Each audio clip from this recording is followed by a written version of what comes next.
Kadir түнү адамга сезилет. Катуу үн чыкпайт. Катуу шамал болбойт.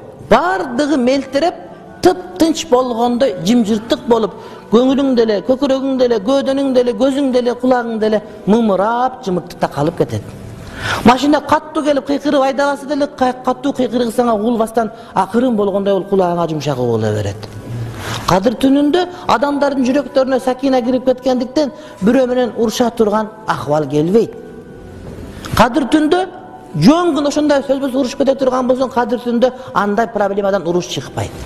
Анткени периштелер бардыгы аралашып кеткенден адамдардын арасына бардык жерде тынччылык, ынтымакчылык, аманчылык боло бере турган түн кадыр түн болот. Түн. Эрте менен күн чыкканда күндүн шооласы жок болуп өзү чыгат, кызыл болуп.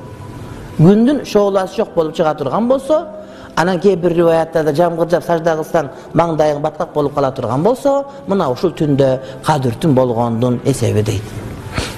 Кадыр түндө күн өтө ысык дагы өтө суук дагы болбойт. Кадыр түндө кыштын күнү болсоң дагы ызгар суук болбойт. Жайдын аптабы болсоң дагы өтө каттуу ысык болбойт. Мээлүм болуп, адамдар ысыбастан тердебестен жылгап тура турган болуп, ошол кадыр түнгө чыккан ай дагы жаркырап өзүнүн нурун төгүп турат. Ай толгон ай болсун, толбогон болсун, бирок жаркырап көргөндөн көрүп, ошол айдын жарыгы менен басып бара турган жери болот.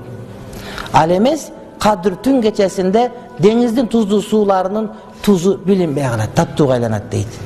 Ушундай риваяттар бар. Туздуу суу деңиздердин суусу таттууга айлангандары дагы бар деп айтат.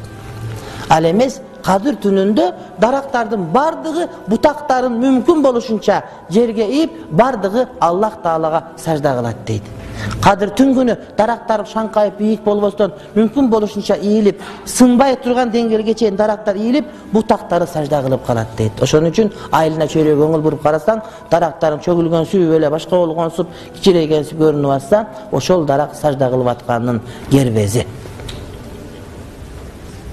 Аллах Таалага ошону сажда. Булардын бардыгы даиф хадистер. Даиф болгону менен истинас кылганга, еш кылганга жарай турган маалыматтар.